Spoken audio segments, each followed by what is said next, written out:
turning around for me. After the test comes the testimony. Welcome to another episode of Good Morning Glory.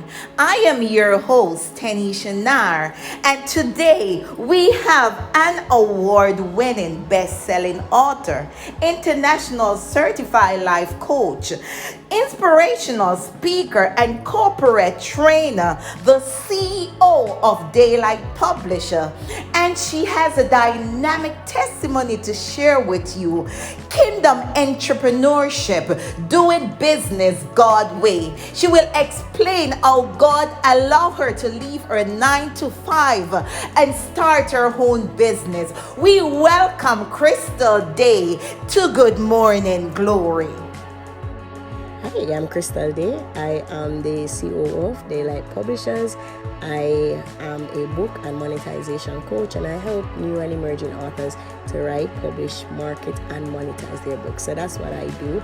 I'm a speaker, author, and many things. Now, I've been asked to share a little bit about my testimony of getting into entrepreneurship.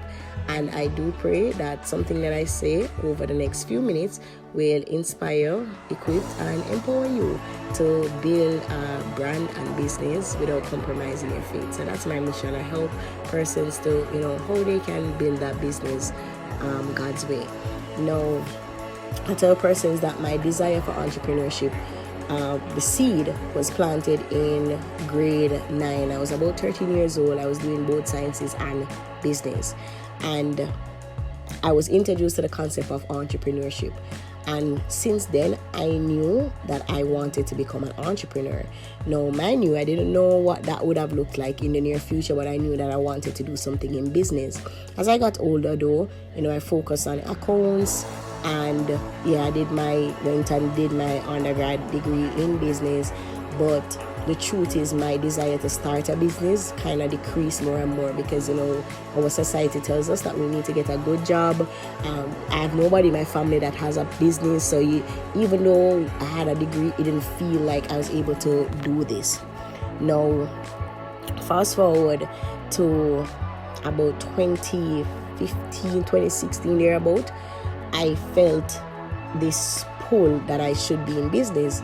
Now, I knew it was a God pull, but it didn't make it any easier for me to really say this was it. Because as I said, it was a desire. I always thought that one day I was going to open my own restaurant. Me and my siblings, we are foodie, right? My brothers, they're all chefs and stuff. So we always talked about opening a restaurant. And we didn't have the resources, and of course, again, getting into, as you become an adult, you start to have mortgage and car loan and children and all of these things, and you just want to work and earn enough so that you can, just take care of yourself. So entrepreneurship was put on the back burner. I eventually started a ministry. The Lord led me to start a ministry, She's Royal, and I started a t-shirt line. Now, mind you, the t-shirts were selling, but I wasn't making money or making it a business. It was really just to help with the ministry. Fast forward again in 2016, I felt like I got an entrepreneurial bug, and I was introduced to coaching, and I knew I wanted to coach, but I didn't know how it would be a business. In Jamaica that I live, coaching wasn't a thing, but the more I see online, I see people saying they're making this amount of money as a coach, as a speaker. In 2016, my first book, also Living a Royal Reality, came out. And, for me, I'm like, okay, I started to get into the whole entrepreneurship more. But I want to say that I worked in government. I was a senior procurement officer, and I enjoyed my job. I wasn't one of those persons that, hated Mondays, hated work. I enjoyed what I did. I'm excited to wake up on a Monday morning to go to work. I enjoy the procurement space. So when the entrepreneurship bug hit, I kind of felt a little bit guilty. Why isn't it this enough? I was an author, I was getting paid to speak. I had a business. I also had a little side gig. I just remember, I had a little side gig that I was doing social media marketing for persons for an airline company, actually part-time. So I was earning some extra income. but I wasn't thinking about full-time entrepreneurship. Somewhere in 2016, I felt like the Lord was saying that, hey, you're going to leave your 9-to-5 job. And when I got that prompted in my spirit, I'm like, no, like I started to freak out. And I remember saying to my mom, and she's like, well, if God calls you to it, he will provide, he will equip you. And I'm like, no, like I'm a single mom. I have mortgage. I just bought a new car, and even though I was making some little income, I didn't see how the income that I was making would have been able to replace my salary and help me to live a good life. But long story short, like the Lord was very clear that I needed to leave my job. And when I always have to share the testimony, when I started to seek the Lord, like, God, if this is you, you need to send confirmation. Many of us have that Gideon experience, right, where you're like, God, if it's you, we have to, that, yeah. So I kind of felt the same way, and God sent some confirmation, but it never felt like it was enough. And one specific confirmation, I remember the company sent me in at an all-inclusive hotel for a whole week training, right? And it so happened that my former supervisor from the company that I was from before was also there, and we were there talking, and she's a big one for me, right? And I was just kind of telling her that I just feel like the Lord is leading me to leave my job, and I want to go out there and speak and inspire people, but this doesn't make sense because I don't know, I don't see anybody in Jamaica making money from that, and these things. And I remember she saying to me that, hey, if this is something you really want to do now that you're young, you should. Mind you, in my mind, I'm like, I'm not that young, right? I'm 20 something, 28, I think thereabout. Like, I'm not that young, and I have responsibilities. But the final, I went on a retreat, and I prayed again. I said, Lord, I need a bigger confirmation. And then my current supervisor called me in his office one day, and he's a Christian, and he said, hey, the Lord placed on my heart to let you know that, your time is here. He told you to leave, you're not leaving, and you need to be obedient. And, that was a very emotional time for me, but I knew that was a confirmation. And I told them, anytime I share the story, I must include that, God will send the confirmation that you need, and he did that for me. Now, on January 20, 2017, I left my 9-to-5 job, walking into the unknown. I wanted to picture me. Yes, I had an idea that the Lord was leading me to open a publishing company. He made it very clear that I will help people to publish their books. I will get paid to speak. My books will sell all over the world, and he would provide. And even though God said that, to be honest, it never made the transition any easier. The first 3 months I left, and I was pretty okay because I had some money saved. But after the 3 months, when the 25th come, I went into depression. And so many times when God tells us to do things, we think that, because God tells us it was going to be perfect. And probably for some persons it was. But I'm on almost 5 years.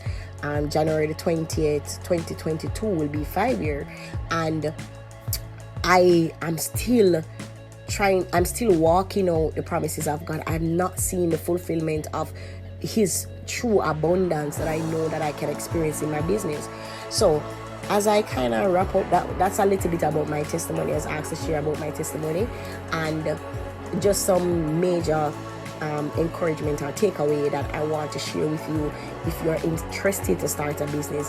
I also want to insert here that there are people that might listen to this, and God might not send them like, a word to say you must leave your business like he did for me. Sometimes he would place it just as a little desire in your heart, and it's just for you to, by faith, walk out that desire. So you don't have to have that open heaven, burning bush experience. Some people will get that, and he will do that based on your personality. But some of you just have a desire, you know that you can do it, and you just want to, by faith, walk that out.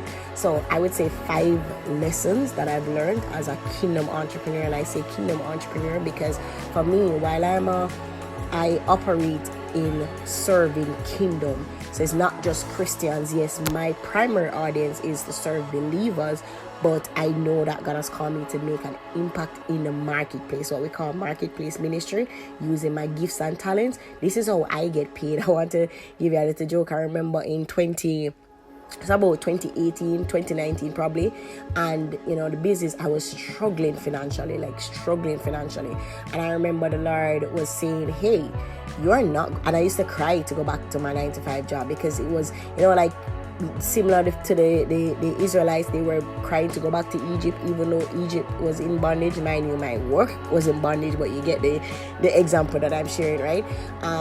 God lead them into promised land, but they were crying to go back to the Egypt because it was comfortable. And there were days that I wanted to go back to my 9-to-5 job because it was comfortable, it was easy, but the Lord was leading me otherwise. And he said to me that, listen, you have to store this business. If you don't operate this as a business, then how are you and your daughter going to eat? I will not provide for you another way. The business is how I'm going to provide for you. And man, I had to just kind of start to charge better. I started to, ensure that I put in systems, manage my accounts, manage my money, and to do things that I needed to do to show up in my business, right? So these are some nuggets. So let me jump on the 5 as I wrap up. One is to partner with God when you're doing the business, right?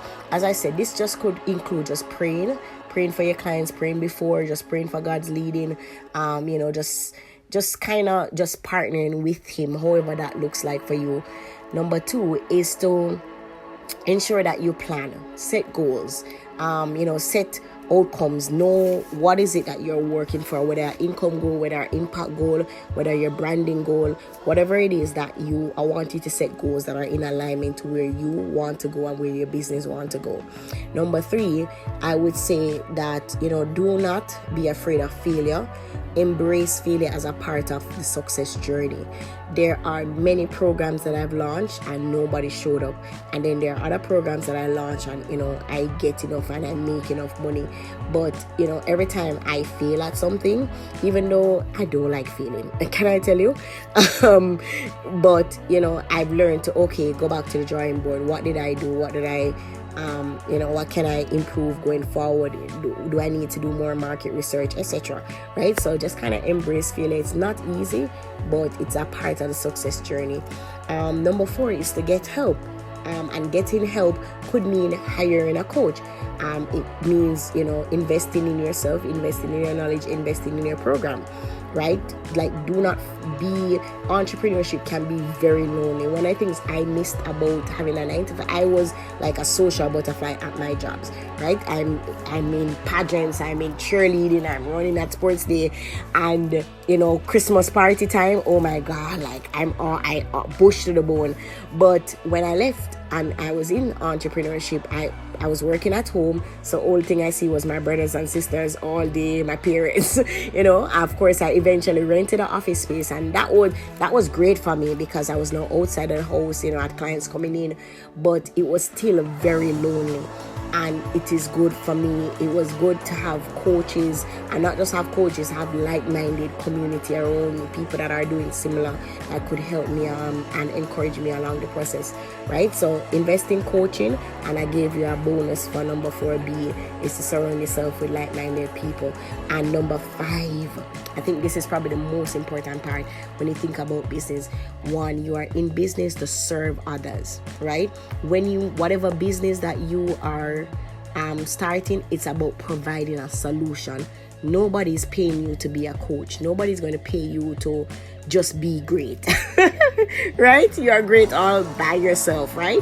But at the end of the day, people are paying for a solution. If your business is not solving a problem, then you're going to struggle. So do the research, know who your target audience is, show up for them, show up how you can serve them uniquely, know what solution you're offering. And then I'm going to give you another bonus, because I'm a kind person. So another bonus: operating excellence.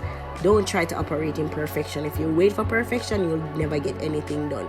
But excellence, if you operate in excellence, right, you will be remembered. So I think I've gone over my time a little bit, but I pray that you will be inspired and impacted by something that I've said.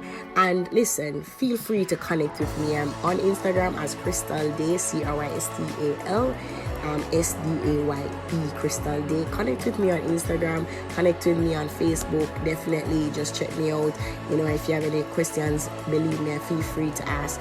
But I thank Tanisha for this opportunity to share my testimony. It's always a reminder for me of God's faithfulness, and all the best for the new year. God bless you. Thank you, Crystal Daye, for such an awesome testimony. Indeed, kingdom entrepreneurship, doing business God's way. We thank you for those 5 tips. And I want to encourage someone, if you apply this to that which God is doing in your life, you will see the turnaround. We thank you for joining us. Please feel free to like, share, subscribe, and comment to this video, and help us spread the word that after the test comes the testimony. See you next week for another dynamic testimony. Turning around.